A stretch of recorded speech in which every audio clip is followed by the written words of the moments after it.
Kaya yun ngayon ang aking ibabahagi sa inyo. Bagamat bagong taon ngayon, pero parang masama yung title eh. Kaya lang bagong taon ngayon, pero hindi masama ang title. Maganda ang nakapaloob na mensahe sa likod ng title na yun. Bagamat hindi maganda sa paningin at sa pakinig ng bawat isa. Ano ang ating topic ngayon? Patay na si Moses. Bagong taon, magbabalita sa'yo, patay na. Sino? Si Moses. Yan ang topic natin. Moses is dead.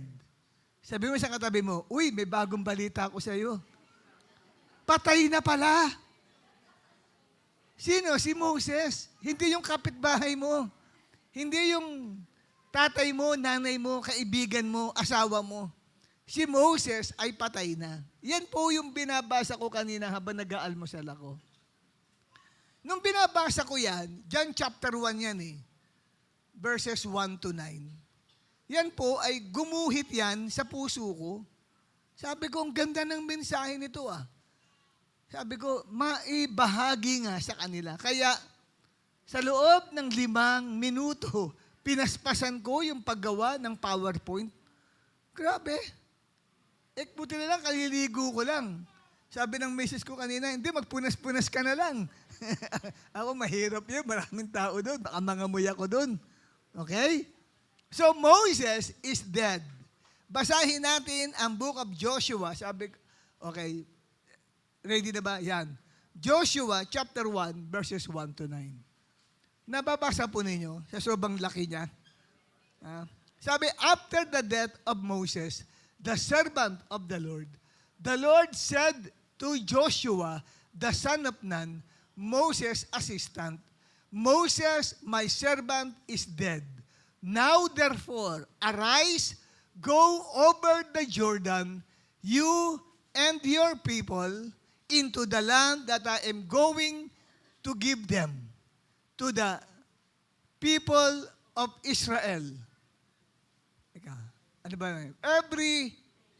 Every place that the sole of your feet will tread upon, I have given to you, as I promised to Moses. From the wilderness and this Lebanon, as far as the great river, the river Euphrates, all the land of the Hittites to the great sea, toward the going down of the sun, shall be your territory. No man shall be able to stand before you all the days of your life, just as I was with Moses, so it will be with you. I will not leave you or forsake you. Next slide. Be strong and courageous, for you that cause all the people to inherit the land that I swore to their fathers to give them. Only be strong and be courageous, being careful to do according to all the law that Moses, my servant, commanded you. And do not turn from it or to the right hand or to the left, that you may have good success wherever you go. This book of the law shall not depart from your mouth, but you shall meditate on it day and night, so that you may be careful to do according to all that is written in it. For then you will make your way prosperous, and then you will have good success. Have I not commanded you? Be strong and courageous. Do not be frightened, and do not be dismayed, for I, the Lord, your God, will be with you wherever you go. Yan po yung binasa ko kanina lang during my breakfast. At ito'y nag-rhema sa heart ko. Sabi ko, naku, yung pamanding, nung last year pa inanda ko na yung topic eh. Na i-share ko eh. Para dito sa morning, sa Sunday natin, January 4 eh. So bago ko pumunta ng Baguio, ay na-ready na yung topic na yun eh. Excited na nga ako. Kaya lang, nung nag-devotion ako, binasa ko yan, iba. Mas nangibabaw yung talatang yan kaysa doon sa ipipreach ko na dapat. So, nung dapat kong gawin? So, I need to to abide. I need to obey, di ba? The prompting of the Holy Spirit, and probably ay meron tayong mapupulot na mensahe mula dyan sa Joshua chapter 1, verse 1 to 9. At yung topic na naggumuhit sa heart ko is about Moses is dead. Maaring yung balitang yan, iniisip mo, ano ba naman topic na yan? Unang linggo ng bagong taon, kamatayan ang pinag-uusapan. Di ba?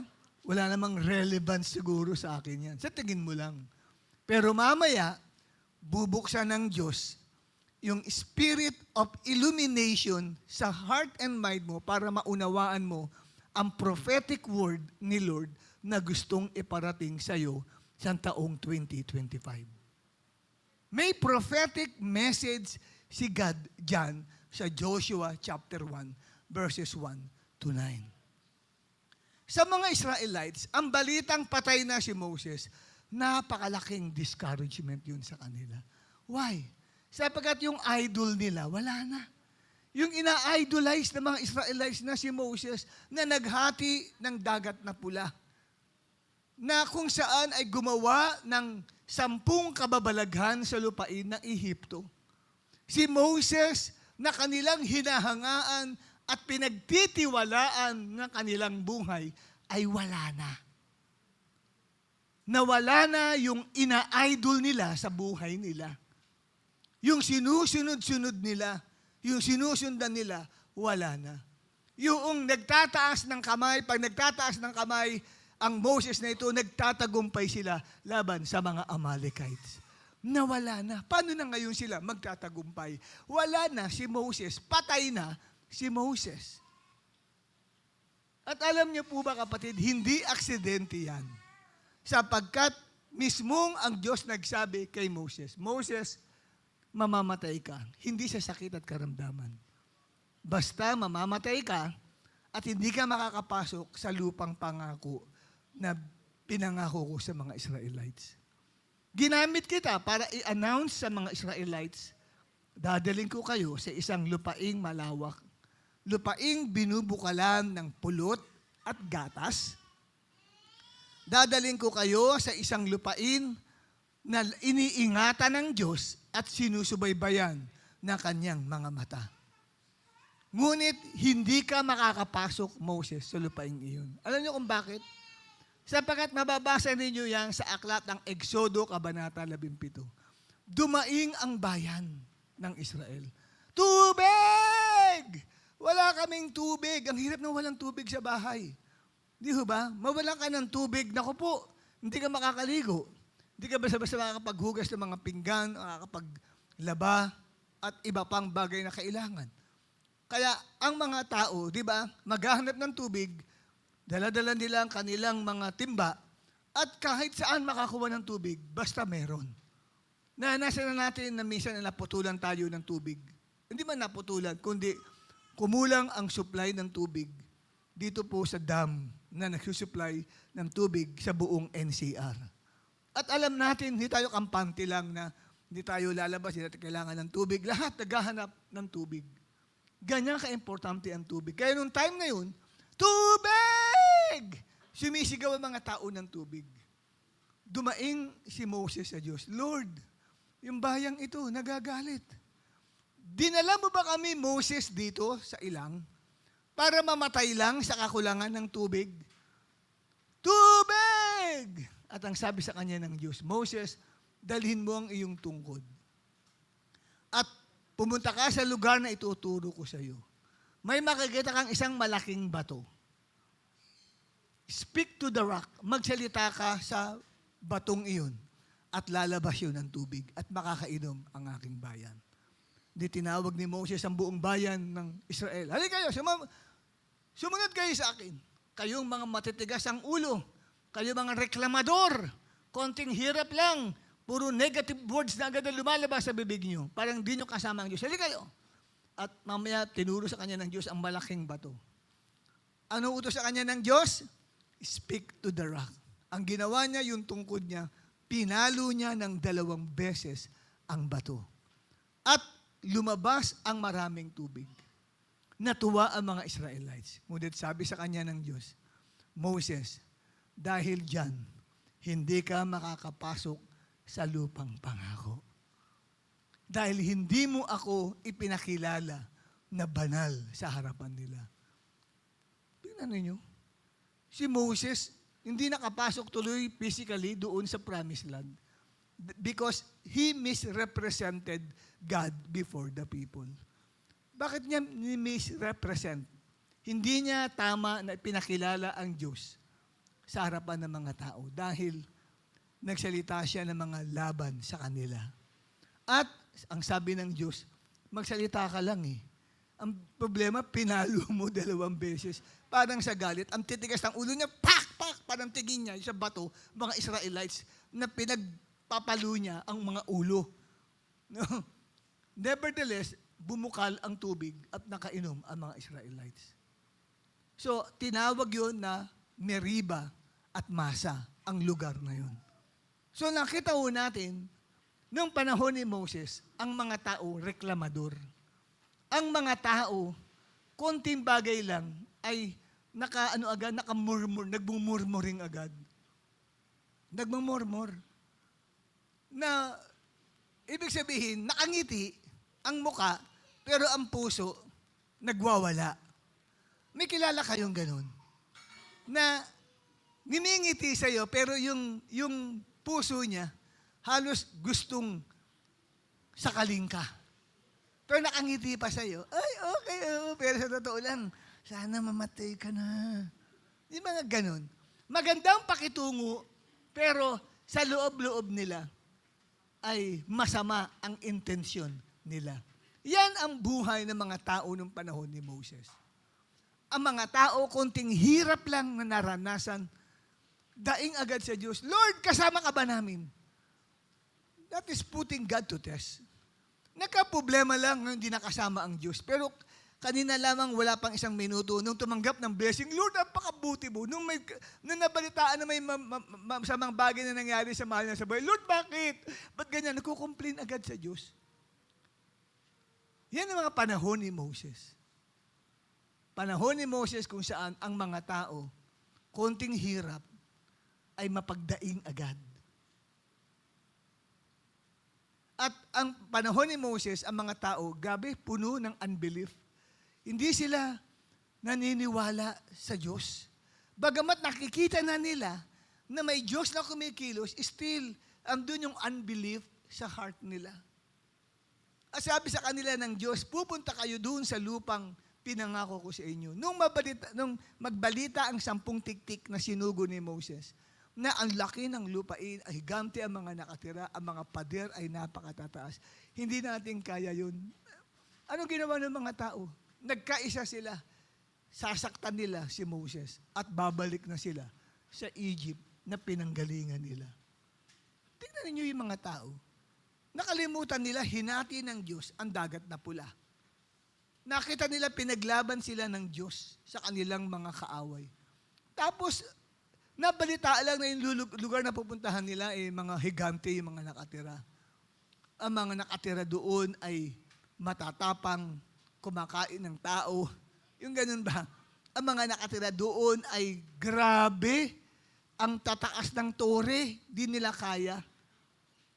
Nag-complain na, nakalimutan nila yung mga ginagawang himala ng Diyos sa buhay nila. At konting problema lang, wala na, puro complain agad.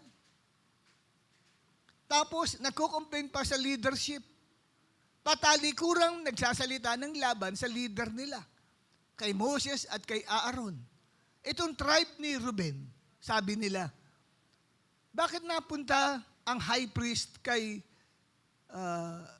Aaron? Sino nag-appoint sa kanya? Si Moses lang ang nag-appoint sa kanya. Dapat kami ang high priest. Kaya tingnan ninyo, ang Diyos nagalit sa kanila. Kaya sinabi niya kay Moses, para matigil na itong pagkukomplain sa pamumuno, gusto maging leader lahat eh. Bakit nalagay sa leader yan? Dapat ako ah. Ganun, usong-uso yan nung panahon ni Moses eh. Kaya ang ginawa ng Diyos, sabi na kay Moses, lahat ng leader ng 12 tribes, hingan mo ng kanya-kanyang tungkod. Ang bawat isang tungkod nagre-represent ng kanyang tribe. Tapos, yung kay Aaron, isama mo rin ang tungkod ni Aaron, dalhin nyo sa lugar ng tent of meeting o doon sa dakong kabanal-banalam. Doon mag-i-stay.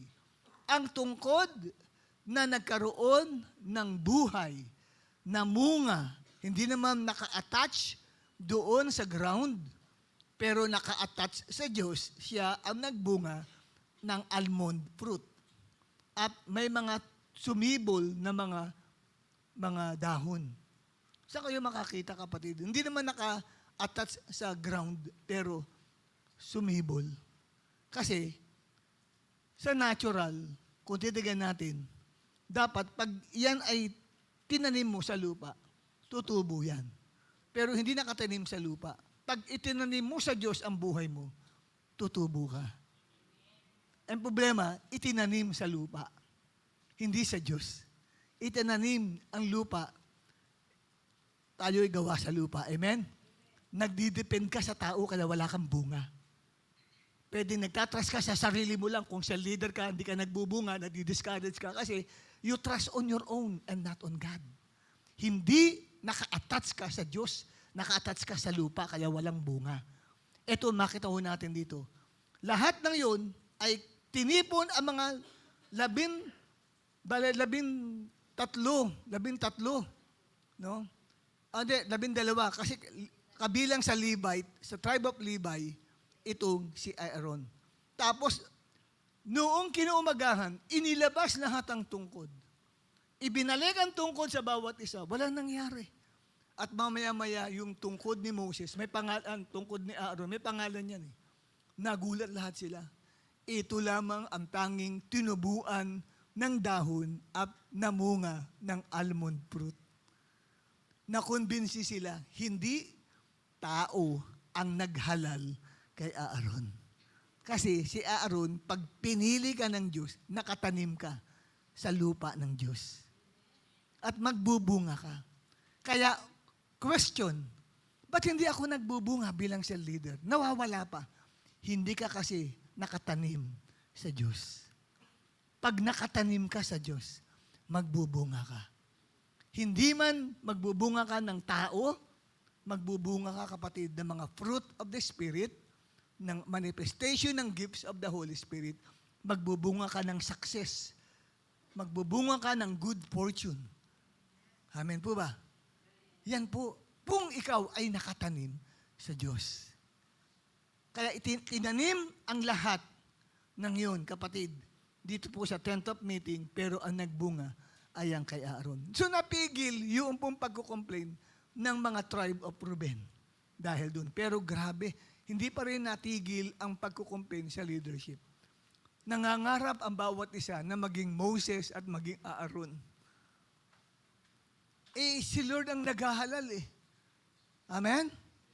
Si Lord ang pumipili ng leader. Ayoko sa leader na yan. Ayoko sa preacher na yan. Wala kang magagawa. Pero yan po ay panahon ng carnality. Ano ba ang ibig sabihin ng the death of Moses? May prophetic meaning yan. Yung balita, yung announcement na patay na si Moses is about change. May pagbabago. Ina-announce ko sa inyo ngayon sa ika-4 na araw ng year 2025. Anong date ngayon? 5 nga pala ngayon, January 5. Kala ko January 4. Okay. January 5, ika-5 araw ng buwan ng January. Ina-announce ko sa inyo ngayon, patay na si Moses. Anong ibig kong sabihin? Pumasok ngayon tayo sa pagbabago. Pagbabago. Pagbabago. Amen? Pumasok tayo ngayon sa change, the season of change. Sa mga Israelites, yung message ni Lord, so makinig kang maigi, huwag ka muna makipagkwentuhan sa katabi mo. Magtingang kawali ka muna sa kanya habang siya'y nagsasalita sa iyo. Sabihin, magbingi-bingihan ka muna na parang hindi mo siya kausap. Para masagap mo ang prophetic word ni Lord na tinanggap ko kaninang morning. Yung kamatayan ni Moses na yan ay pagbabago. Pagbabago ng ano? Pagbabago ng panahon sa buhay mo. It is as if when I was reading that portion of Scripture, Joshua chapter 1, tell to your congregation that Moses is dead is about the changing from the old season to the new season in their lives. Ito'y pagbabago mula sa lumang panahon, pagpasok sa bagong panahon. So, sa makatuwid, ang kamatayan ni Moses ay isang prophetic na message ng Diyos sa atin. Pagbabago ng panahon. Pagtatapos ng lumang panahon. Kaya kanina, bago ako tumayo, nasa lumang panahon ka. Ngayon, bago na. Bago na ang panahon mo. Kanina, nasa lumang mood ka. Ngayon, bago na ang mood mo. Okay? Nagbago na lahat. Ang hindi na nagbago ang mukha mo, ang buhok mo, ang ipin mo, ang suot mo, at ang height mo. Pero in the spiritual realm, nagkaroon ng pagbabago. At ano yung pagbabagong yan? Next slide natin. The death of Moses is about shifting. Nagkaroon ng pag-change, shifting, pagpapalit from one level of grace to the next level of grace.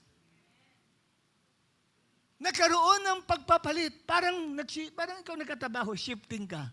6 to 2, 2 to 10, then 10 to 6, then 6 to 2. Nagpapalit ka ng schedule.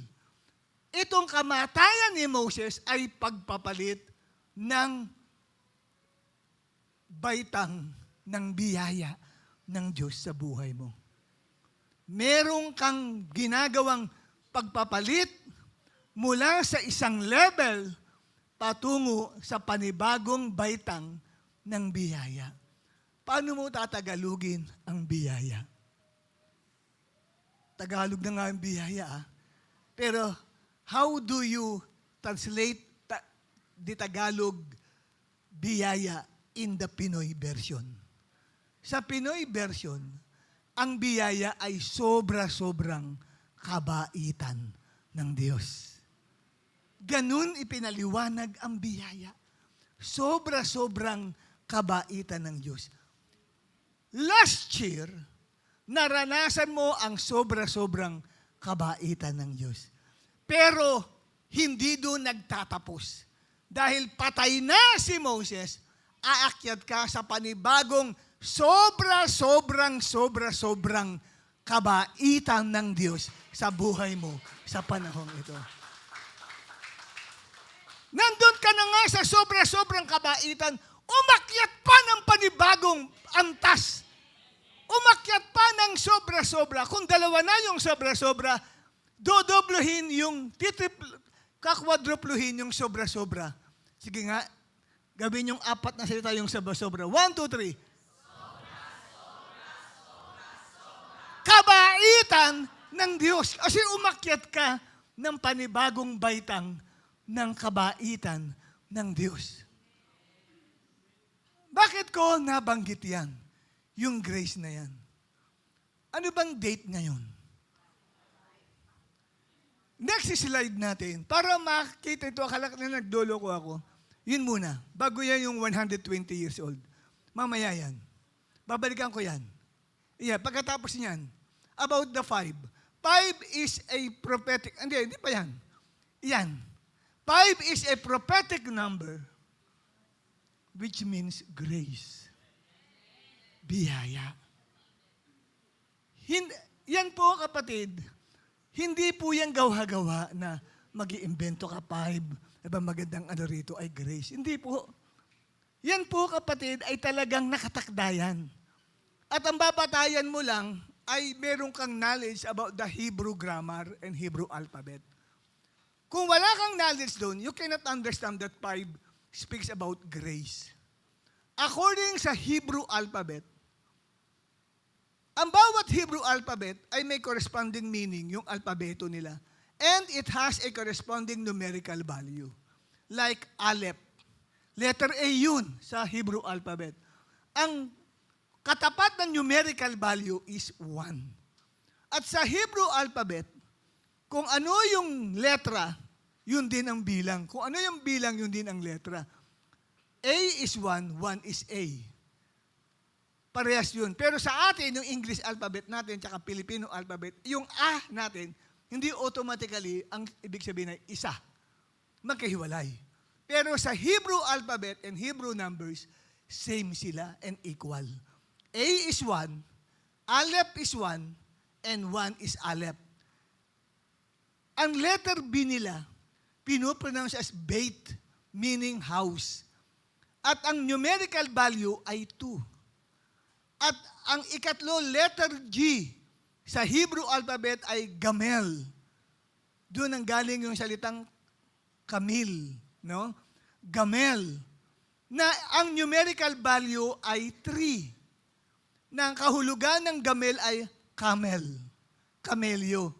Na may kakayahan tumagal ng ilang libong milya sa paglalakbay sa disyerto. Lahat ng hayop nangangamatay sa disyerto, pero tanging camel ang nakakasurvive sa tindi, kapatid, ng stories ng water sa loob ng kanila pong tiyan. Ganyan, kapatid, katatag ang gamel. Okay? Gandang mensahe nun pag dumating tayo sa tree. No? Kasi ang tree sa kanila ay gamel. At yung 4 is dalet sa Hebrew alphabet. Corresponds to letter D. At ang numerical value ay 4. Yung 5, Hey, H-E-I, sa Hebrew alphabet. At ang numerical value niya ay, what? 5. Yung dalet kanina, anong meaning ng dalet? Open door. Kaya nga, bukas na pinto ang ibig sabihin ng dalet eh. Tapos na tayo sa bukas na pinto. Papasok tayo ngayon sa sobrang biyaya. Kasi bakit? Yung 5, yan ang numerical value ng salitang hey. At pag ito ay tinanong mo sa Jewish rabbi, at isinulat nila yan, na ang 5, according sa Hebrew alphabet, meaning grace or biyaya. Ano naging batayan ng mga rabbi kung bakit ininterpret nila 5 is grace o sobrang biyaya? Doon pa lang sa creation days na yon. Nilikha ng Diyos ang lahat ng kailangan ng tao from the first day up to the 5th day of creation. Lahat ng kailangan ng Diyos, ng tao, ang kalawakan. Kaya lumikha ang Diyos ng liwanag. Kung walang liwanag, hirap mamuhay, madilim. Kaya lumikha, yun ang unang likha ng Diyos, ilaw eh. Magkaroon ng liwanag. Tapos, nagkaroon ng kalawakan. Inihiwalay niya ang kalawakan sa itaas at ang kalawakan sa lupa. Inihiwalay niya yun. Tapos nagkaroon siya, nilikha niya ang buwan, ang bituin at ang araw. Kailangan ng tao yun eh. Tapos nilikha niya ang lahat ng mga hayop sa ilalim ng dagat at lahat ng hayop sa ibabaw ng lupa.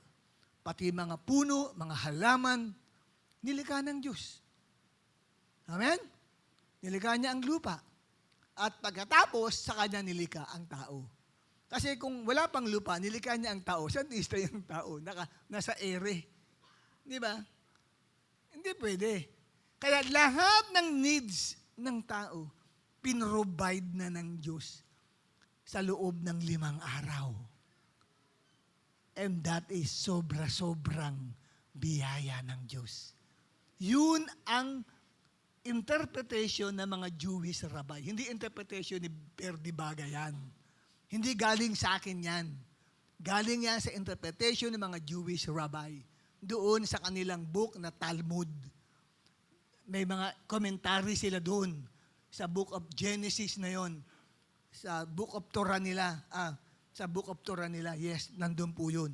At dito, kapatid, pinapahayag sa atin that 5 is a number of grace. nagkataon ba naman ang unang linggo ng buwan ng January ay 5? Nagkataon ba yan? Amen? Talagang sobra-sobrang biyaya. Ngayon, sa Gregorian calendar year, pumasok tayo sa Gregorian calendar year 2025. Anong napunan nyo? Ano ang last digit? Nako po.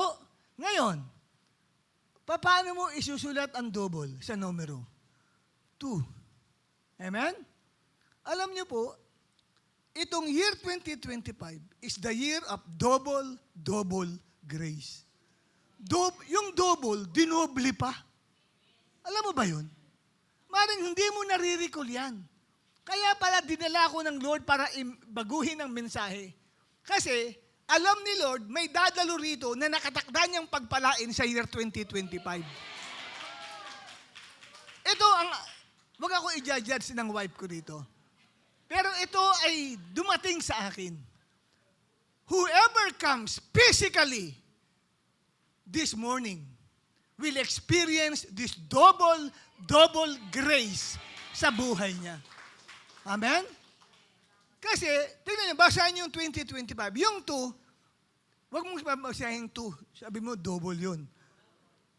2, double, 0, wala eh. Another 2, double. Ano yung 5? Grace. Double grace ang Gregorian calendar. Eh, ang Jewish calendar, 5785. Kung mapupunan ninyo, aksidente kaya yan, ang dinoble naman dyan ay yung 5. Double grace. Nagka-double. That's why we are living in a season of double grace of the Lord. Yung dobleng blessing sa'yo, dinoble. Pag dinoble yung dobleng blessing sa'yo, paano mo papaliwanag yun? Dobleng blessing. Minultiply yung double mo. Amen? Double times double equals double. Amen? Amen? Dobleng pagpapala ng Diyos. At yan po ang nais na iparating ng Diyos sa iyo. Patay na si Moses, at dahil doon, kapatid, ikaw ngayon ay pumasok sa isang pagbabago ng buhay mo, pumasok ka sa panahon ng double blessing. At ikaw ay tatawid dito sa double blessing mula ngayon. Nasaan ka na ngayon? Nasa double blessing ka na. Kanina, sa year 2024, nandoon ka pa, kapatid, sa double blessing lang. Kasi 5785 ang ating ginamit doon. Double grace yun. Pagdating, kapatid, dito sa 2025, hindi na double grace lang. Double grace. Mukhang hindi ka masaya. So, dublihin mo yung sobra-sobra. Di apatin mo. Di ba? Yung dalawang sobra-sobra, apatin mo siya. Sobrang kabaitan ng Diyos ang mararanasan mo sa taong ito. At dahil dyan, ito panghawakan mo sa sarili mo. Una, double increase ang darating sa'yo itong taong ito na 2025. Sabihin mo, makakaranas ako ng dobleng increase sa buhay ko. Mukhang hindi ako kumbinsido. Parang kulang na kulang sa buhay. Parang hindi ka kumbinsidong-kumbinsido. You know, mayroong tinatawag tayong faith declaration. And that faith declaration ay dapat ginagawa mo. You are convinced na ang bagay na pinahayag mo ay mangyayari sa iyo. Bago ko ipagpatuloy yan, gusto ko lang i-challenge kayo. Balikan natin ilang taon namatay si Moses. Kasi kailangan malaman niyo yan. Ilang taon namatay si Moses? Namatay si Moses sa taong 120 years old. Yan ba'y aksidente lang? Hindi po. Ang taong 120, mababasa niyo sa Deuteronomy, verse natin, Deuteronomy 34, verse 7. Ilang taon namatay si Moses? 120. You know, si Lord, nangusap yan eh. Nangusap siya sa akin habang nag-aalmusal ako. Pag-aralan mo ang 120, saan mo makikita ang 120? Naalala ko, nung nagagalit si Lord sa mga tao dahil sobrang sama. Dahil nga po na itong mga tinatawag nating sons of God, mga higher angelic beings, kanila nga pong sinira ang DNA ng unang tao. Sinipingan nila at nagproduce ng maraming masasamang tao. At namaganap ang carnality, ang gawa ng laman sa buhay ng mga tao. Kaya anong sabi ng Diyos? Genesis, buksan natin. Isa pang click. Ayan. 120 is a prophetic number and speaks about the death of the flesh. Kaya sinasabi kong patay na si Moses para maging malinaw sa iyo. Yung sinasabi ng Diyos na patay na si Moses, ibig sabihin, tapos na ang gawa ng carnality o ng laman o gawa ng mundo sa buhay mo. Genesis 6 verse 3. Then the Lord said, My spirit shall not abide in man forever. For he is flesh, and his days shall be 120 years. Pag binasa nyo yan sa Manila tuloy, Mabuting Balita, Biblia, Genesis chapter 6, verse 3. Sino po ang pwedeng makakita niyan sa inyo kung may Bible kayo? Ang sabi dito, sinabi ni Yahweh, hindi ko ipahintulot na mabuhay ng habang panahon ang tao sapagkat siya'y makalaman. Worldly. No? Fleshly ang tao. Hindi lalampas sa 120 ang kanyang buhay. Patitigilin niya ang pamumuhay sa laman ng tao pagdating ng 120 years. Si Moses namatay ng 120 years. What is the prophetic message of that? Moses is dead. Ibig sabihin, pumasok sa bagong panahon na hihinto na ang paggawa sa laman ng bawat mananampalataya. Matatapos na yung pamumuhay sa carnality. Wala na ang jealousy at envy, yung inggitan at saka yung selosan. Uso yan nung panahon ni Moses eh. Nagseselosan, nag-iinggitan ang mga tao. Nagpapaligsahan, nagpapagalingan ang mga tao nung panahon ni Moses. Pero tapos na yan. Yung mga pagko-complain, tapos na yan. Yung pagkahumaling sa karne, tapos na yan. Bakit ko nasabing karne? Humihiling ang mga Israelites. Moses, dinala mo ba kami rito sa ilang para mamatay sa gutom? Gusto namin ng karne. Gusto namin ng karne. Sumisigaw sila ng karne. At sabi sa kanila ng Diyos, sabihin mo sa mga Israelites, magpapaulan ako ng pugo sa kanilang harapan. Magsasawa sila sa kakakain ng karne ng pugo. At dumating nga po kapatid, ang mga pugo doon sa kanilang camp. Grabe, talagang yung katakawan nila ay nakita at nahayag. Yan ang tinatawag natin na sobrang katakawan ng tao. Yung laman, the flesh, dominates the lives of men.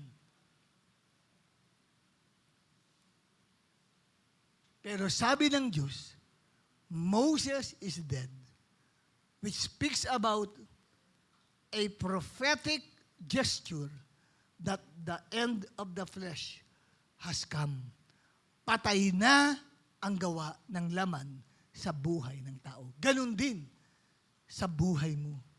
Ngayong panahong ito, hindi na gagawa pa dapat sa iyo ang selos at ang inggit. Hindi ka na maghahanap pa ng mga bagay na ikakaligaya ng iyong tiyan, ikasasaya ng iyong katawan, ikaliligaya ng iyong mga mata. Marami nagpapaligaya sa mata ng tao. Nariyan, kapatid, ang pagpe-Facebook, panonood ng Netflix. Marami ikasasaya ang tao eh. Ang mata ng tao, marami ikasisaya. Nanonood ng mga Korean telenovela. Nakakasaya ng mata yan. Amen? Mga entertainment, mga kalayawan, nakakasaya ng mata. Ngunit ang sabi ng Bible, tapos na ang panahong yan. Pumasok tayo sa bagong season. Dahil bakit? Kung hindi mamamatay si Moses, hindi mararanasan ang iba't ibang mga panahon na inilaan ng Diyos para sa mga anak niya. Kaya minsan, makita ninyo, sa church, kompleto, may praise and worship team tayo, may usher tayo, no? May preaching, may word of God, but without the wine. May kulang. Walang spirit. Kaya, atid ka ng atid, tingnan mo, nanlalamig ka. Kahit nagpapaawit dito, hindi lang natin, kung may interview mo ng personal yan, aminin yan, backslider na nga ho yan. Baka naman tumutugtog dito ng dam na ito, hindi na ganun siya kaapoy sa Panginoon eh. Present ka lagi, pero tignan mo ang kalagayan mo. Backslider in the heart ka siguro. Hindi mo lang maamin. Nagpapanggap ka lang eh, na mainit ka sa Panginoon eh. Yung mga dancers natin, di natin alam, baka yung mga yan, mga backslider in the heart na eh. Sabihin, wala nang desire yan eh. Mag-serve kay Lord, napipilitan lang dahil tungkulin lang nila eh. Nandito ka lang sa church kasi kailangan linggo. That is your obligation. But your heart is no longer passionate for the Lord. Why?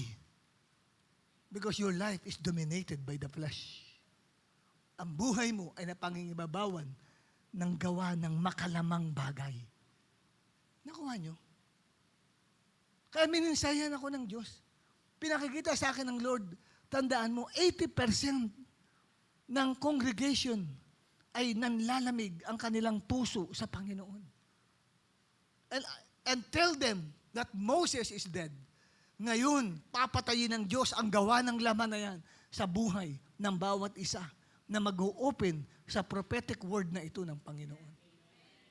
Kaya kahit anong gawin mo, ating kauli ng linggo, nanlalamig ka pa rin. You are a church goer. Lagi kang nasa church, pero tingnan mo spiritual life mo. Wala eh. Wala talaga. Wala maibibigay. Kung merong demonyo, kung merong demon possessed na para ipag-pray mo, baka di mo mapalayas eh. Baka ikaw ang lumayas. Di ba? At tatawagin mo si pastor para ipag-pray yun. Kasi ikaw mismo, hindi mo kayang palayasin ng demonyo. Hindi mapalayas yan kung ang spiritual life mo ay hindi matibay at matatag sa Panginoon. Bakit? Pangingibabawang ka una ng takot. Yung fear. Fear is the work of the flesh. Yung takot, anxiety. That is unbelief. So kitang-kita pa lang, bagsak ka na. Eh, hindi nakakapasok sa lupang pangako ang mga taong may unbelief eh. Full of worry, full of fear. Di ba makapasok sa lupang pangako ang buhay ka nung panahon ni Moses? You cannot enter the promised land kung napangingibawang ka ng takot. At ang mga demonyo, ano yan? Mga marites yan. Alam na alam ang buhay mo niyan. Pwedeng i-reveal ang nakatagong sikreto mo na kasalanan. Pag naka-encounter ka ng isang demon possessed, at sasabihin, ikaw na nagpapalayas, marami kang tinatago sa buhay mo. Pwedeng sabihin ng demonyo yun. Sa iyo, pag in-encounter mo yan. Pero kung ikaw, kapatid, matatag at matibay ka, at malakas ka sa spiritual at hindi ka nabubuhay sa laman, walang mai-accuse sa iyo ang masamang espiritu.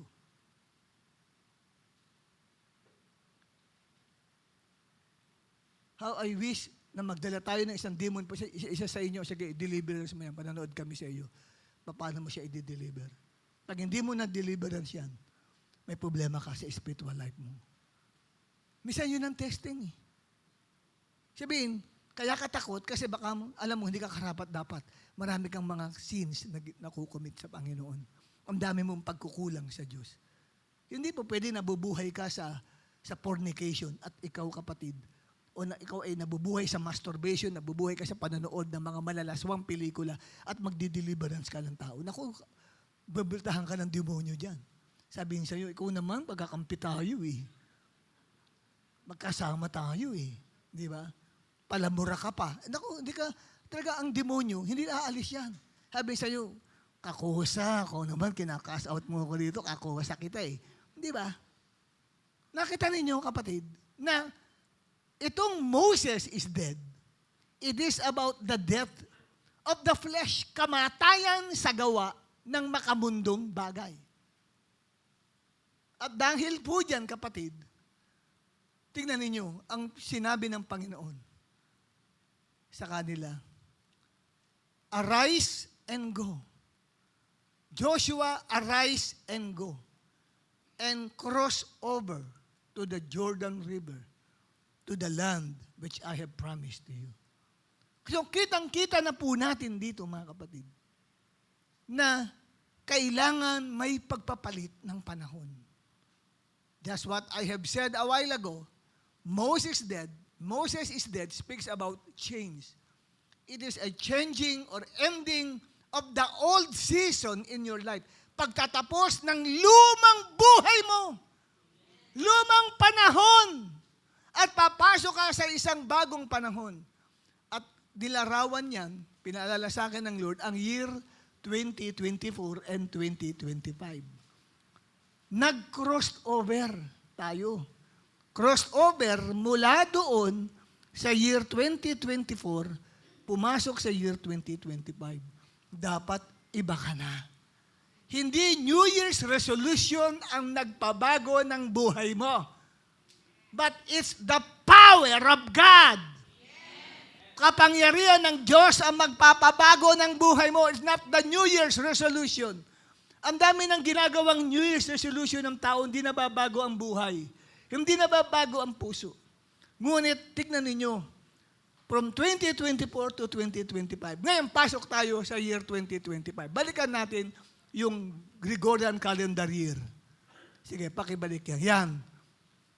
Pumasok tayo sa year 2025, which 5 is the last digit of this new year, 2025. And 5 in the Hebrew numbers and alphabet speaks about the grace of God. At sa Tagalog ng grace, sobra-sobrang kabaitan ng Diyos sa ating buhay. At yung year 2025, if you interpret it, 2 speaks about double. So, there are double 2 here in year 2025. So, ibig sabihin, double grace. Jewish calendar year 5785, double 5, double grace. And therefore, we have entered into a new season of double blessing. Ngayon, ready ka na ba, kapatid? Saluhin ang double blessing na yan. Pumasok ka ngayon sa panahong ito ng double. That's why there is a double increase na gagawin ng Diyos sa iyo sa taong ito. Amen? Nakuha mo ba yan? Hindi kita marinig. Nakuha mo? Hindi kita makakinggan. Nakinig mo ba? This year, 2025, is the year of double increase in your life. Kung ready ka, saluhin mo yan!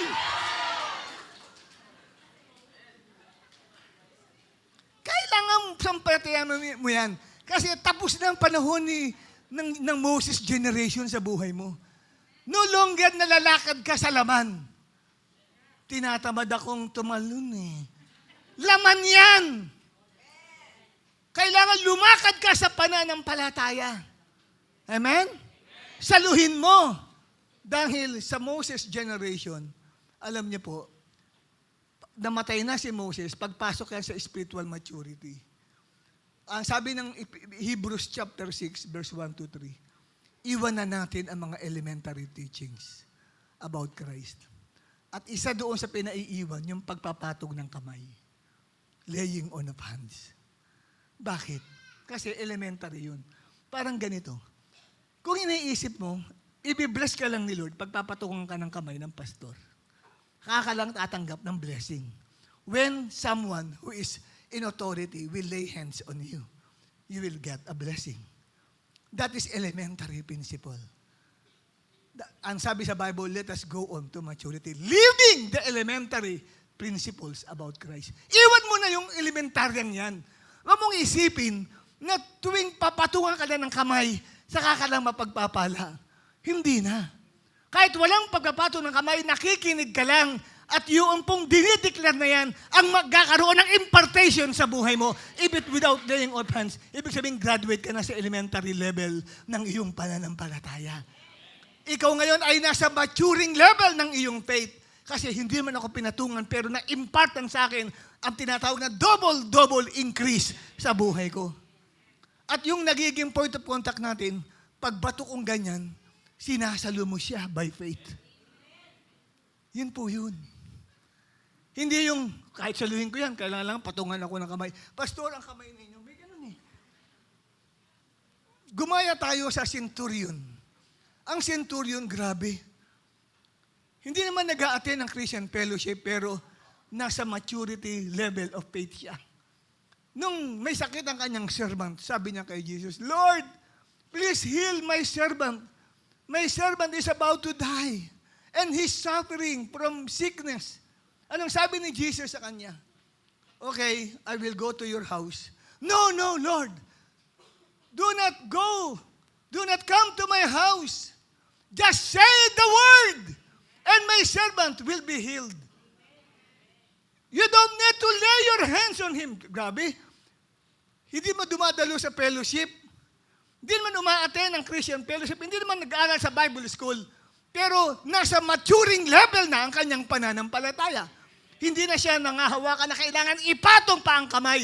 Sabihin lang ang salita. I-decree lang ni Jesus Christ. Mangyayari ang sinabi ng Panginoong Jesus. At ganyan din. Graduate na tayo sa tinatawag na elementary level. That's why Moses is dead. Amen? Nandun na tayo sa maturing level. So kung sa maturing level ka, naniniwala ka pag dinikri ko yan, mangyayari sa buhay mo yan. Without any laying on of hands. Kasi pang-elementarya yan. Just speak the word and it will surely happen. So now, I declare to you in the name of Jesus Christ that this year, 2025, is the new season of double increase in your life. And if you believe, you may jump and catch it now! Hallelujah. Yes? Now, nasa iyo na ba? Yes, yun. Nasa college ka na ng faith mo. Wala ka na sa elementary. Wala ka na sa kindergarten of your faith. You are now in the college level o postgraduate ka na ng iyong pananampalataya. Amen? Nakikinig ka lang. Nagdi-declare, kiniklaim mo, yes, nasa akin na yun. Kahit na nakita mo parang yung surroundings mo, it is against your faith. Still you believe.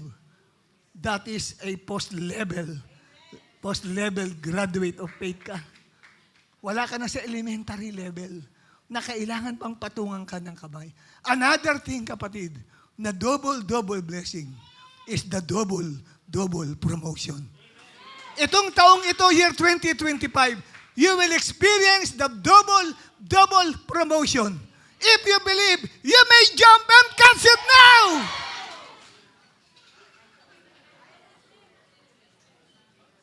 Na-promote ka na. Hindi pa tapos yun, no? Huwag mong sabihin, na-promote na po ako. No, hindi pa tapos yun. Dapat double promotion ang mararanasan mo sa new season na ito. Amen? Sino mga negosyante rito? Taas ang kamay ng mga may negosyo, malaki o maliit man. Maliit o malaki may negosyo rito. Tandaan mo ito, the next, kapatid, na i-release ko is the double profit for your business in this year 2025. Amen? Kung yung mga walang negosyo rito, ikas mo rin, magkakaroon ka ng new business. And this new business will thrive. It will grow. It will progress. Amen? Now, if you believe, I declare in the name of Jesus Christ that this new season of 2025 will be a double profit to you, and a new business will gonna come out from you now in Jesus' name. Just believe. Sabi sa katabi mo, just believe. Alam niyo po, nangyayari na. Sabi mo sa katabi mo, nagaganap na yan sa buhay ko. Just say it. Just say it. Nagaganap na. Graduate na tayo sa elementary level of faith. Graduate na tayo dyan. Amen. Just say the word and it will happen. Katulad ka ng centurion, just say the word and it will happen.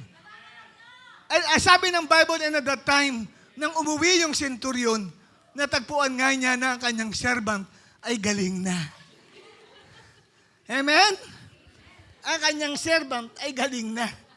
Amen? So tandaan ninyo, kapatid, yun ang tinatawag natin na new season of double. Gusto nating magamit tayo ng Diyos powerfully and mightily sa healings, sa miracles. Amen? So meron double anointing na ibibigay ang Diyos. Ang anointing, yan ay kakayahan ng Diyos. Mga bagay na impossible that you can do without God. Ang anointing is your ability to do the impossible things that you cannot do by your own. It is only through the power of the Holy Spirit. Kung may anointing ka na, mula ngayon, dodoblehin ng Diyos ang anointing na yan. Kasi Moses is dead. Patay na si Moses. Graduate ka na sa elementary level. Amen? Sino mga graduate na sa elementary rito? Those who are graduate in elementary now, claim this blessing. I release the double anointing of God upon your life. In the name of Jesus, you will heal the sick. You will perform signs, wonders, and miracles in your life. In the name of Jesus, if you believe, jump and catch it now. In the name of Jesus. Just believe. Just believe. Maaring 2024, marami nawala sa iyo. At kinakailangan may mabalik. And listen to this prophetic message of the Holy Spirit. This new season, this year 2025, there will be a restoration of the things that have been lost from you. At i-release ko ang double restoration ng Diyos para sa iyo. May mga bagay na ibabalik, ngunit hindi isang beses lang. Ibabalik niya doble. Ngunit hindi para doble lang. Dodoblehin yung dobling, ibabalik sa iyo. Amen? Mga bagay na nawala. Tanungin mo ang katabi mo, ano mga bagay na nawala sa iyo? Ano yung mga bagay na nawala at na-miss mo ng year 2024? What you have missed last year, now year 2025, just believe. Manampalataya ka. Ibabalik ng Diyos ng double ang lahat ng yan. And also, kapatid, yung pagiging creative mo, yung mapaglikha ka ng maraming bagay. Kung nais mo, kapatid, nakapag-compose ka na ng songs, and then the Lord will gonna double it. Yung creativity na binigay sa iyo ng Diyos, God will gonna double it. Amen? Marami yan eh. Pag sinabing creative ka, di ba, sa negosyo mo, kailangan maging creative ka dyan. Kailangan meron kang new idea para sa promotion ng iyong negosyo. Di ba? Sa work mo na ginagawa, kailangan maging creative ka dyan para maging productive ka. Amen po ba? So lahat ng yan, kapatid, kailangan mo. Ngunit hindi basta ibibigay lang sa'yo, kundi ito ay ibibigay sa'yo double. Kaya kung nananampalataya ka, panghawakan mo ang declaration na yan. That today, God is going to give you double restoration of what have been lost to you and double creativity na ibibigay sa iyo ng Diyos sa taong ito. Now, if you are ready, you may catch it now in Jesus' name. I release the double restoration of what have been lost to you and the double creativity para sa negosyo mo, para sa pag-aaral mo, para sa iyong study, para sa iyong mga negosyo at sa mga iba pang bagay, sa pagkukompose mo ng mga songs. In Jesus' name, release it now. Amen. Hallelujah. Marami sa inyo magiging mga original composers. Wow. Original composer. Yung pinuntahan ko sa Baguio, nakapag-compose siya ng 10 songs during time ng pandemic. Yun yung pinaawit na may mga nag-i-interpret iba't ibang mga awit. Pero siya mismo, sabi niya, sintunado siya. Pag inabit niya yung kinumpose niya, ang layo sa tono. Pero hinahanapan niya ng tono, kaya pinapaawit niya, awitin mga ito. Yan, ang gusto kong tono, ganyan. Na kumpleto yung songs na yun. Ang ganda na worship na yun. Kaya wag mong sabihin, daw ako pwede makapag-compose, sintunado ako eh. No? Yun hindi na kinakailangan na maging, hindi ka sintunado para makapag-compose ka ng mga original songs para kay Lord. That is the anointing of wisdom, the anointing of creativity, and the double anointing of wisdom ay i-release ko sa iyo. Amen? Sino sa inyo rito, nais nyo someday makapag-create ka ng original composition ng mga songs? Tumayo ka kung nais mo yun. Kahit sintunado ka, di ka marunong umawit, magulat ka, magiging composer ka. Hallelujah. Sige, tayo kayo dyan. Kayo mahiya, kapatid. Hallelujah. Sayang, hindi ka tumayo. Kasi ito ang blessing ng Lord para sa iyo. Tanggapin mo, kapatid, ang anointing of wisdom and anointing of creativity. Now, nire-release yan sa taong ito, year 2025 para sa iyo. Catch it now in Jesus' name. Amen. Yung pinakamataas tumalon, nangyayari na sa kanya yun. Paano yung hindi tumalon? Nakatayo lang, gumanon. Hindi ko alam. Pero sa pinakamataas tumalon, nagaganap na yun. Yung anointing of wisdom ay dinadala na ng angels of the Lord. So, sa inyo na nangangailangan, kapatid, ng tinatawag na ang kailangan nyo ay financial harvest. Wow, mag-harvest ka financial. Double blessing. Hindi tayo nagbibiruan dito kasi, ang Diyos, mahilig sa numero, kaya nga may book of numbers sa Bible eh. Mahilig sa numero ang Diyos. Example ko lang sa Old Testament. During the Yom Kippur o Day of Atonement, yung high priest, siya lang ang papasok doon sa most holy place eh. May kakatayin silang hayop doon. Pwedeng baka, kambing, toro, o tupa. Yung dugo ilalagay sa mangkok.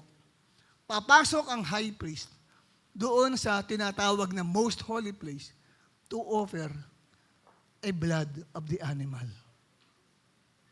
Haharap siya doon sa Ark of the Covenant na parang isa siyang baol. And then isasawsaw niya ang kanyang daliri sa mangkok at wiwisikan niya 7 times. Tingnan nyo, sabi ng Diyos sa kanya, di ba? Sprinkle the blood into the Ark of the Covenant 7 times. Magbibilang yung Jewish priest. 1, 2, 3, 4, 5, 6, 6, 7. Mahilig ang Diyos sa numero. Why? Because 7 is the number of completeness. It's about the complete redemption of Israel during the Day of Atonement. Pero taon-taon nilang ginagawa yun. Yung completeness of the redemption. 7 is the number of completeness. Kung hindi mahilig ang Diyos sa numero, hindi niya papagawa yun. Walang numero-numero sa Kanya. Kaya nga ito sa atin ngayon, mahilig tayo sa numero. Pero hindi ko pala tayo amiyang sa wedding. Okay? At sa loto. Hindi yan. Amen? Amen? Sa mga mananaya sa loto rito at sa wedding, hindi ko pinatataya yan, numerong yan. Okay? Yung 2025, 2 speaks about double. 2 sa 2025. Double, and then 5 speaks about grace. So double grace. So financial harvest is about to be released upon you in this year 2025. Marami sa inyo makaka-receive ng millions. Totoo yan. Hindi ako nagbibiro. At mga 10 digits. Pwedeng, hindi lang 1 million, 10 million, but pwedeng 100 million, pwedeng 500 million, you will gonna receive in this year 2025. Now, I receive the double financial harvest sa buhay mo. Yung pinakamataas tumalon, uunahin ng Diyos yan. Ready? 1, 2, 3, receive it now! Hallelujah! Amen. Bigyan napalundag sa itaas. May mataas na napalundag doon, kaya na ayaw lumundag. Bigyan, kala ko hindi nabababa eh. No? Pag talon eh. Amen? So yan po kapatid, yung sinasabi natin, the death of Moses. Anong oras na ba ako? Kung mag-11 na. Nasa introduction pa lang ako. Introduction yan eh. Mahirap sa prophetic pag nag-boom ka talaga dyan. Introduction lang, abutin ako ng 1 oras mahigit. Paano kaya yun? Papasok ka tayo sa talagang topic natin. Ano introduction pa lang yan? Introduction yan eh. Sino sa katabi mo, introduction pa lang yan. Punong-puno ka na ng double blessing. Uuwi ka, at pagbukas mo ng pinto, oh, may good news ako sa'yo. Nasa panahon tayo ng double blessing. Masa ka ba naggaling? Baka tuwang-tuwa ka. Ano sabi ng double? Yun ang nirelease sa atin ngayon. 2025. 2, double. 5 speaks about grace. Double grace of God. Ano ang sabi ng grace sa Tagalog? Sobra-sobrang kabaitan ng Diyos. Tindi ng grace na yun, no? Sobrang kabaitan. So, pasok ka tayo sa pinakalawan ng mensahe natin. Dad, paano ba yan? Introduction ko, tinabagal ako 1 oras kalahati. Hallelujah. Sige. What is the message of the death of Moses? Next slide natin. Sis, kung pwede kong i-skip yan, pwedeng i-skip natin yan. Yan. The death of Moses is about giving you a new authority to claim what you want to claim, and it will be yours. Isang bagong kapamalaan ng anumang iyong inari ay mapapasa iyo. Tingnan natin ang verse 3. Ano ang sabi ng Diyos? Di ba sabi niya, patay na si Moses? Ngayon, sumunod doon, every place that the sole of your foot will tread upon. Bawat matapakan ng iyong paa ay ibibigay ko sa iyo. Bawat i-claim mo na sumaiyo ay mapapasa iyo. Woo! That is the message of the death of Moses. Anong kinlaim mo? Anong nasa iyo na? Double. Kung dahil nasa iyo na, nasa Bible ba yan? Yes, nasa Mark chapter 11, verse 22 hanggang 24. Basahin ko lang po sandali. Alala ko lang itong book of Mark chapter 11. Mark, sa pagmamadali kong ginagawa yung PowerPoint na yan kaninang morning lamang. Kaya hindi ko na nasulat ang mga verse sa Bible. Ito ang sabi sa Bible. Verse 24. 24 na tayo. Therefore, I tell you, whatever you ask in prayer, believe that you have received it. Ano man ang hingin nyo sa Diyos, maniwala kayong tinanggap na ninyo. So wala pa, pero niniwala kang tinanggap na ninyo at mapapasain nyo. So ano man ang kinlay mo, ito po ay mapapasa kamay mo. Kaya ano man ang tapakan ng iyong paa ay mapapasa iyo. Ano man ang i-claim mo sa taong ito ay mapapasa iyo. Sinabi ng Diyos yan, after sabihin niyang, patay na si Moses. Patay na si Moses, therefore, lahat ng tatapakan ng paa mo ay mapapasa iyo. Patay na si Moses, therefore, lahat ng i-claim mo na mapasa iyo ay mapapasa iyo. Pero siyempre, you are still bound according to God's. Baka mamaya ang kinlay mo asawa ng iba. Hindi siya sunod ng Diyos doon. Amen? Kasi it violated His law. As long as it does not violate God's law, it will be yours. Kasi para ayusin lang natin ito, baka mamaya may girlfriend na may girlfriend eh. Kinlaim ko na siya. Teka muna, huwag kang mang-aagaw ng may girlfriend at ng may boyfriend. Amen? At huwag kang mang-aagaw o kukuha ng pagmamay-ari ng iba. Lahat ang i-claim ko mapasa akin. Ang ganda ng relos niya. I claim it now. Well, no. Don't. Amen? Don't covet. Amen? Kaya, we are bound according to God's law. Pero yung mga bagay na pupwede, whatever you claim, it will be yours. It can be healing. You claim your healing, and it will be yours. Amen? Anything that you can claim, whatever you ask for, believing, God will give it to you. Yan ang sabi ng Bible.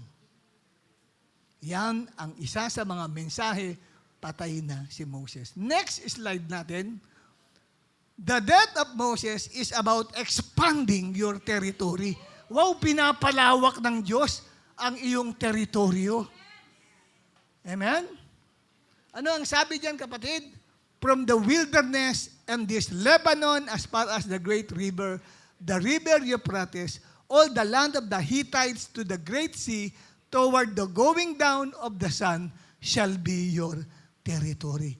Palalawakin ng Diyos ang mga lugar na iyong masasakupan. Just believe. Amen po ba? Po pwedeng ititira ka ng Diyos, magkakaroon ka ng sarili mong bahay sa iba pang lugar. Amen po ba? Pwedeng maraming ma-open up na Bible study sa ibang lugar. God is expanding your territory. Amen, kapatid? Pwede makapag-aakay ka ng mga tao sa iba't ibang lugar. Kasi God expanding your territory. Hindi lang hanggang lugar ng Sampaloc ka lang. Amen? Hindi hanggang doon lang lugar mo, Sampaloc. Pwedeng ikaw, kapatid, ay dali ng Lord maging sa ibang bansa. Nini-expand ni Lord ang territory mo. Amen? Daling ka ng Lord sa iba't ibang lugar na nagagamit ka ng Holy Spirit. O po pwedeng dati, dito, nagpapaawit ka lang, dumating na yung mga invitation sa iyo from other churches to lead in worship. God is expanding your territory. Po pwede rin naman, kapatid, na meron tayo mga original compositions dito sa church at magkakaroon tayo ng tinatawag na concert and the body of Christ will gonna come in from other places that is expanding our territory. Kasi ibig sabihin, yung awit, hindi lang mini-minister dito sa loob ng simbahan, nami-minister ang buong body of Christ. And later on, meron nang galing sa iba't ibang mga bansa na pumupunta sa Pilipinas just to attend our concert. Sabihin, God expanding our territory. Pwede mangyari yun. Amen po ba? Amen. Mahalagang bagay yan na kailangan mong malaman. Kaya, nag-iibigay ako ng example para makita ninyo, may idea kayo how God will expand your territory. Amen? At pwede yung negosyo mo, dati hanggang Sampaloc lang, magulat ka. Ngayon, pumupunta na sa norte, nasa Mindanao na yung negosyo mo. God is expanding your business. Amen? God is expanding your influence as well. Amen? Wala nang imposible ngayon dahil may social media na nakakarating kahit saan. Nagbebenta ka, online selling. Wow, God is expanding your territory. Amen po ba? And also, God may bring you into other nations. Magwo-work ka doon. Gagamitin ka ng Lord para mag-put up ng gawain sa Panginoon. That is expanding your territory. Nakuha nyo, kapatid? Kasi yung expansion ng territory, malawak ang kahulugan niya ng Panginoon sa atin. Kaya nga, sabi niya, patay na si Moses, so I will expand your territory. Dahil graduate ka na sa elementary level, nasa maturing level ka na ng iyong pananampalataya, hindi na kumikilos ang selo sa iyo, inggit, wala nang awayan, wala nang tampuhan, di ba? Wala nang payabangan, pagalingan, pahusayan, wala na yung awayan. Amen po ba? Wala na yung carnality, so God will expand your territory. Pero kung mahayag pa sa iyo yung inggit, selos, ang condition ay patay na si Moses. That is the condition. New season ka na. New level of faith na ang iyong ginagalawan. And another thing is about the death of Moses. Next, the death of Moses is about your invincibility against all odds. You will never experience defeat or failure. Sa lahat ng challenges na darating sa buhay mo, sa new season na ito, walang mananalo sa iyo. Magtatagumpay ka. Anuman ang problemang iharap ng kaaway sa iyo, that problem will be shattered in front of you.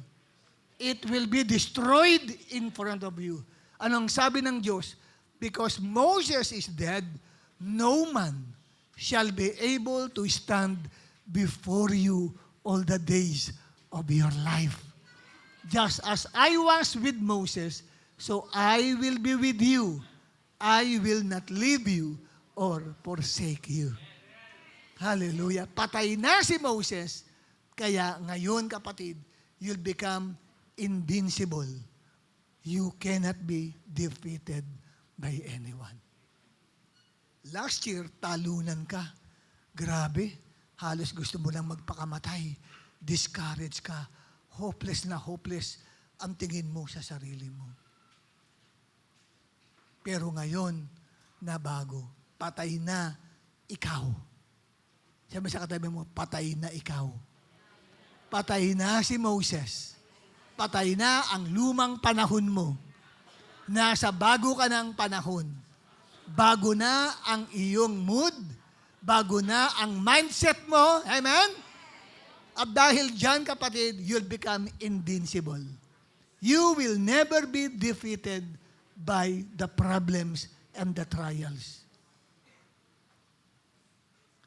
And next natin, kapatid, the death of Moses is about relying on God's word alone. Patay na si Moses, kaya wala nang mapagtitiwalaan pa ang mga Israelites. Hindi na, pag makikipaglaban sila sa Amalekites, they don't need Moses anymore. Moses, please go up to the hill and lift up your hand so that we will overcome the Amalekites. No longer, because Moses was no longer visible. He was no longer with them. Wala na sila ibang pagtitiwalaan pa. Yung tiwala sa tao, tinanggal na ng Diyos.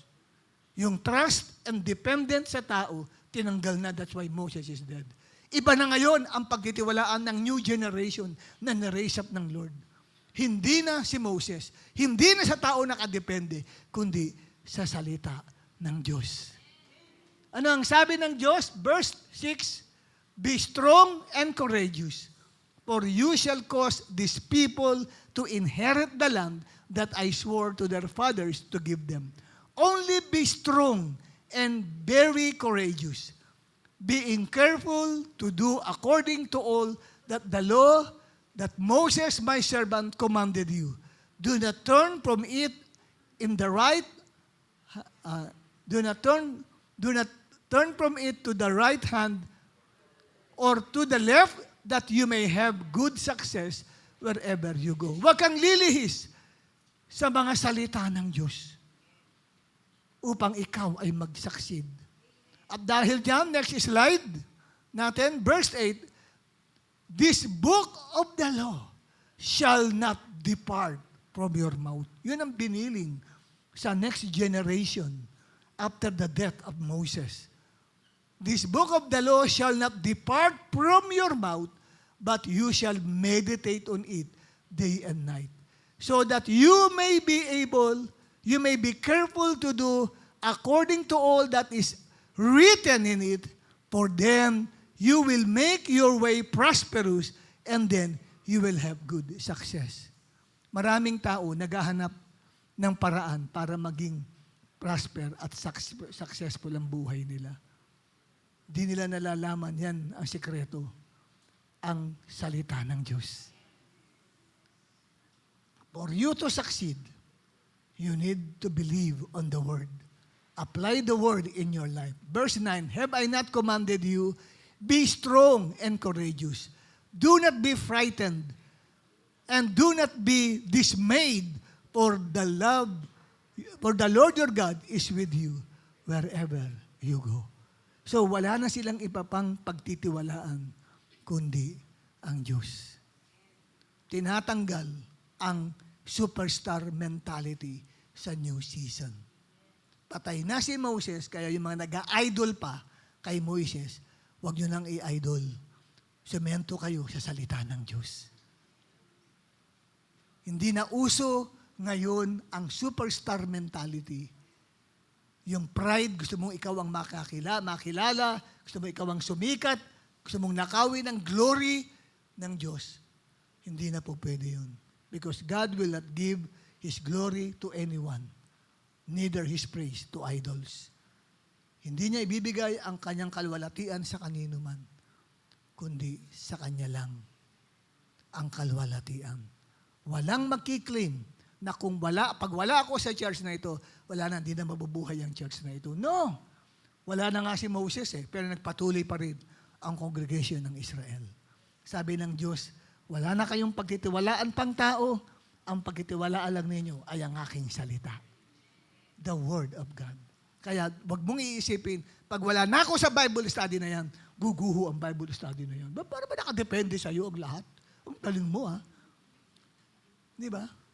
Pag wala na ako sa praise and worship team na yan, wala mapapala ang praise and worship team na yan kasi ako'y wala dyan. Galing mo Para kang si Moses. Patay na si Moses Wala nang dapat pagtiwalaan pa. Amen? Amen? Pag hindi na ako leader ng aking mga cell member na yan, wala na, mapapariwara na ang mga cell group ko na yan. Ang galing mo! Patay na si Moses. Wala na silang pagtitiwala pang tao. Yun ang ibig sabihin nun. Huwag kang mag-trust, mag-idol ng preacher, ng leader, o ng sino man. Kundi ang focus mo ay nakasentro sa Word of God. At ang blessing ni Lord ay tunay na aapaw at dadaloy sa buhay mo. Amen? Kasi nasa bagong panahon tayo ngayon. So, rely only on God's Word. Salita ng Diyos. Patay na ba si Moses sa buhay mo? Anong pinagmamalaki mo sa sarili mo? Wala na, patay na si Moses. Sabi mo sa katabi mo, ikaw ba sobrang yabang mo ba? Tanongin mo katabi mo naman. Lingunin nyo naman, para kayong galit sa isa't isa Lingunin nyo naman, ikaw ba'y proud na proud sa sarili mo? Sabi mo sa kanya, oy, patay na si Moses. Hindi na dapat pang mag-rely sa sarili. Hindi ka dapat magtiwala sa katabi mo. Hindi na tapos na ang pagtitiwala nyo sa pastor, sa leader, sa pag-idolize, sa sino mang magagaling at mahuhusay mag-preach. Hindi na yun kailangan ngayon because Moses is dead. And we need to rely only on the Word of God. Because the Word of God is flawless. Amen? Walang kapintasan ang salita ng Diyos. At ang salita ng Diyos ang ating mapanghahawakan. Last but not the least, next slide natin. Today, you are going to cross over to your new season of glory. Pagkatapos ng grace, sumunod ay glory. Say glory. Ano sabihin ng glory? Glory in Hebrew, in Greek is doxa. What God has and what God is. Everything that God has is glory. What God is glory. Sino yun? He is the Son, the Lord Jesus Christ, the radiance of God's glory. Ang ating prophetic destiny is Christ in you, the hope of glory. Nagpakita ang glory ng Diyos, ni Jesus Christ, nung sila nasa bundok. Kasama niya ang kanyang mga 3 alagad, si Peter, James, and John. And then, nagbagong anyo si Jesus. Yung kanyang mukha ay naging isang maliwanag na kasisilaw na hindi kayang ihambing kahit sa sinag ng araw. Yung kanyang kasuotan ay pumuti ng pumuti na nakasisilaw sa puti. Parang Ajax. No? Ano yung sa tinamaan ng Ajax, pumuti? Parang Ajax, pumuti ng gusto. Halos nasilaw yung mga alagad na yun. At ang sabi, nag-manifest ang glory ni Jesus. Ngayon, nasan yung glory na yan? Oy, tinatanong kita, nasan yung glory na yan? Nasa labas ba ng katawan mo o nasa loob? Sino sa inyo, nasa labas ng katawan ng glory? Sino sa inyo, nasa loob ang glory ng Diyos? The glory of God is inside you. At sino yung glory? It's Jesus Christ. Ang sabi ng Colossians 1:26-27, meron daw mystery, may hiwaga, that has been kept hidden for ages. Itinago ito ng matagal na panahon. Hindi mo mababasa sa matandang tipan. But is now disclosed. It is now revealed. It is now uncovered to the Lord's people. At ngayon daw ay inihayag na ito, inireveal na ito. To them, God has chosen, to make known among the Gentiles the glorious riches of this mystery. Hallelujah. Meron palang hiwaga na pag si Kristo pumasok sa puso ng isang tao, merong titira na grabing glory ng Diyos, nandyan. Nagiging carrier ng glory ng Diyos ang isang tao, carrier, tagapagdala ng glory ng Diyos. At kung nasa ng glory ng Diyos, sumusunod ang blessing. Alam mo ba yon? Kung nasa ng glory ng Diyos, naroon ang peace, naroon ang joy, nandoon ang contentment, at it attracts, it magnets all the blessings because of the glory. And who is the carrier of the glory? Ang sabi rito, Christ in you. Si Kristo na nasa loob mo is the hope. Pag sinabing hope, expectancy. Nag-i-expect. May hinihintay na paglitaw ng glory. Saan lilitaw? Saan magagaling ang paglitaw ng glory? Sa labas o sa loob ng mananampalataya? Sa loob. Meron sa loob mo na biglang lalabas yan. Yung glory na yan, which is Christ in you. Yung maningning na sinag na yun, na nasa loob mo. Nung una, hindi ko maintindihan yan until na nabasa ko yung libro ni Emmanuel Eni, dating priest ng Satanism. Nabasa ko sa kanya, nalalaman daw niya kung totoong Christian yung taong nakakasalubong niya o nakakaharap niya. At ang patunay daw, may nakikita siyang nagliliwanag doon sa center, sa gitna, sa dibdib ng tao. Nasisilaw siya, kaya hindi siya tumatagal. Pag nakita niyang lumalakad, umaalis na siya kasi hindi siya matagalan yung ningning na yun. Nisip ko ano yung ningning na yun until na nabasa ko ang book of Colossians, chapter 1. Ang ningning pala na yun yung glory ng Diyos na nasa loob ng isang tunay na mananampalataya. That's the glory. Si Jesus Christ, yung glory. Christ Himself is the glory. Si Jesus Christ ba nagkasakit? Never na-mention sa Bible that Christ was sick. Amen? Hindi siya nagkasakit. Why? Hindi matagalan ng glory. Hindi matatagalan ng karamdaman niya. Hindi siya magdikitan kasi nandun yung glory nagmamanifest sa kanya. Kaya pag yung glory na yan sa loob natin ay nagmanifest, nahayag at lumabas yan, lahat ng sickness sa atin ay nawawala. Kaya magtaka ka, kahit walang medication, biglang nagkakaroon ng healing kasi nagmamanifest yung glory sa loob mo. Remember this, you are a carrier of God's glory. Ang tawag dyan ni Apostle Paul ay treasure in these jars of clay. Merong kayamanan na nadyan, nakatago dyan sa loob na yan ng jars of clay. Ang katawan natin ay nilarawan as jars of clay. Sisidlang putik ang tawag sa Tagalog. Merong kayamanan na nasa loob ng sisidlang putik na ito. At ang kayamanan yun is Christ in you, the hope of glory. Amen? Kapatid? Kaya in this new season, ang atin pong kapatid ng nais, mahayag yung glory ng Diyos sa buhay mo. Pag lumabas yan, kapatid, hindi na ikaw ang makikita, kundi si Christ. Christ in you, the hope of glory. Anong sabi ng Romans 8 verse 18? Pakita nga natin yung in church diyan sa ating pong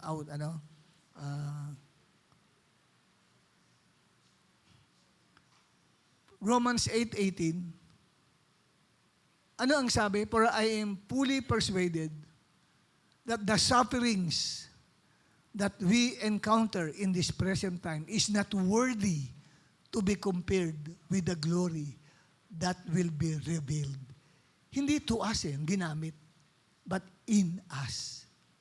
I consider, sabi ito, that our present sufferings are not worth comparing with the glory that will be revealed. Tingnan niyo yung grammar. Hindi sinabing that will be revealed to us.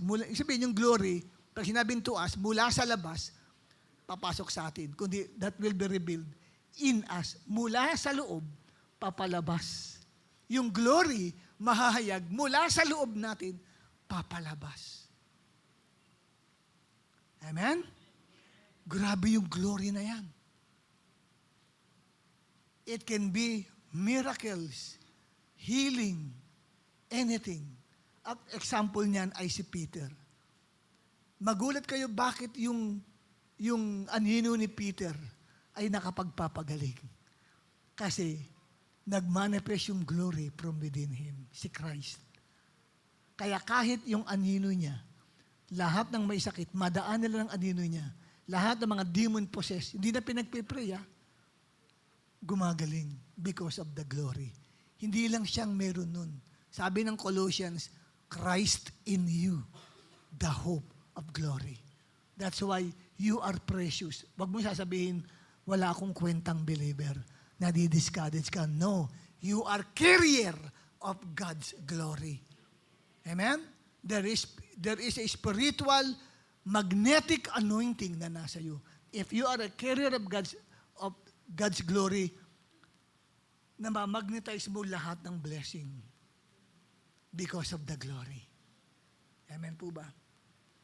Kaya magtaka ka kung bakit may mga tao ang tingin-tingin sa iyo parang hindi ka tumatanda.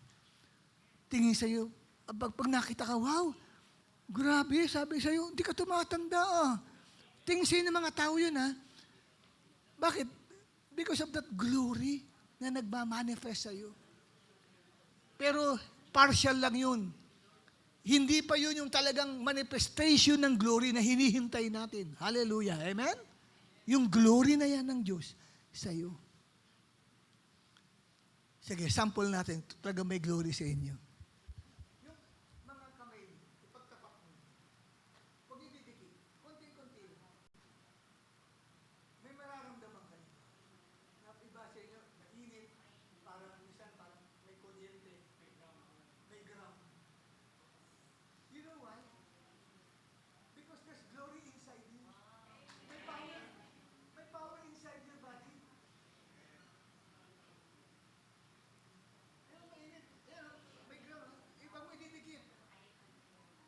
Amen? Kaya lang, kung nasa elementary ka, kailangan ipatong mo ang kamay. Pero kung nasa college level of faith ka, hindi na. Ipato mo na lang. Nalililis yun. Yung glory na yun. Amen? Pasinin na yun. Di ba? Meron? Ayan. Tandaan niyo yan. Pag yan ipinatong mo yan, sa kanino man, lumalabas ang glory. Merong glory sa loob mo. May power sa loob mo. Amen po ba? Amen? Kahit, lapit mo ng konti, huwag mo ididikit eh. Nararamdaman ka eh, may init. Kakaiba. May glory sa loob mo. Kaya yun yung nahipo ng babae na 12 years inaagasan, di ba? Mahipo mo lang ang laylayan damit ni Jesus Christ. Pag hipo, lumabas yung glory na yun sa katawan ni Jesus. Nagkaroon ng miracle healing.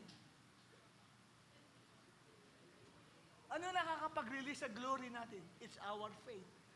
It's your faith. Kaya hindi lumalabas kasi natatabunan ng discouragement, natatabunan ng fear, ng worry, ng unbelief. Yung glory na yan na nasa loob mo. It's there inside you. Amen? Christ in you, the hope of glory. Buti lang na ihabol ko ito. Kung hindi po, nag-ganda ko sa introduction ko kanina, wala na, hindi ko na ina-share itong bagay nito. Yung glory ng Diyos ay nasa iyo. Kaya, sino mga dati bago dumating ng lugar na ito? Discouraged na discouraged, hopeless na hopeless. Ang tingin niya sa salamin, pangit na pangit siya. Tumatanda na siya. Wala nang kwenta ang kanyang buhay. No, you are carrier of God's glory. Amen? Tagapagdala ka ng kaluwalhatian ng Diyos, nandiyan sa loob mo. Whenever na ma-discourage ka, ipagtapat mo lang ang dalawa mong kamay. Wow, hallelujah, maramdaman mo, may kuryente. Grounded. Nung tinapat ko yan, sabi ko, baka ako, nag-ground ako. Na-encourage ako, totoo may glory ng Diyos. At tanong, ba't hindi nagmamanifest? Kasi unbelief eh. Ay, sorry, kalimutan ko tuloy. Nakalimutan ko, may. Buti na nasenyasan ako. Ba't hindi nagmamanifest? Kasi, napapangibabawan ng unbelief, discouragement, hopelessness. Wala eh. Hopeless na, gusto na magpakamatay. Tinatamad nang dumalo sa gawain. Nagkakamali. Hindi niya kasi alam ang kanyang prophetic destiny. Merong kang prophetic na kapalaran na naghihintay sa iyo. Mahahayag ang glory na yan sa tinakdang araw ng Diyos. Isang araw, darating ang time, magugulat ka. May humahabol sa iyo. Wala kang ibang masulungan. Bigla kang tumawid sa pader. Nakalusod ka sa pader. Sa araw na yun, mahahayag yan. Isang araw, magulat ka na lang, tumatagos ka sa pader. Pag nag-manifest yung glory na yan, mula sa loob mo. Amen? Hinahanap ka, hindi ka makita, nandiyan ka lang pala sa tabi. Nagkataka ka, ba't di ka nakikita? Naranasan ko po yan. Naglalakad ako sa Algeciras, maraming aso doon, dadaanan. Lahat ng dumadaan, nakita ko malayo pa lang ako, hinahabol ng mga aso. Ako, Lord, wala akong ibang dadaanan, dito lang eh. Lord, itago mo po ako sa mga asong ito. Lumakad lang ako sa gitna ng mga asong yun na nagtatahulan. Hindi ako pinansin ng mga aso. Sabi ko, thank you, Lord. May aso na kaganyan. Hindi ako tinitignan. Hindi ako tinitignan ng mga aso. Samantalang bago ako dumaan doon, may mga dumadaan, nakabisikleta pa. Hinahabol nila eh, ng mga aso. Ewan ko, pinakawalan ata ng mga kapitbahay doon. Mga mababangis eh. Eh doon ako dadaan. Eh gabi yun. Eh di dumaan ako. Kako, Lord, itago mo ko sa iyong kaluwalhatian. Dumaan ako sa gitna nila. Oh. Kamati ko pang maapakan yung isang aso. Hindi ako pinapansin ng mga aso. Sabi ko, wow, pwede ka palang itago ng Diyos pag pinatikman ka ng glory niya. Na hindi ka nakikita kahit ng tao. Pwedeng hindi ka makita, nandiyan ka pala. Hinahanap kita kanina pa, nandiyan ka pala. Makita ko nga, daan ka ng daan sa akin eh. Saka di mo ko napapansin. Amen? Pag nag-manifest ang glory na yan, sabi mo sa katabi mo, nandyan sa loob mo ang glory. Kaya lang, yun naman, gagawa ng Diyos yun pag sa oras ng panganib, nagmamanifest ang glory ng Panginoon. Amen? Sige, tayo pong lahat ay tumayo, mga kapatid. At tayo ay mag-pray kay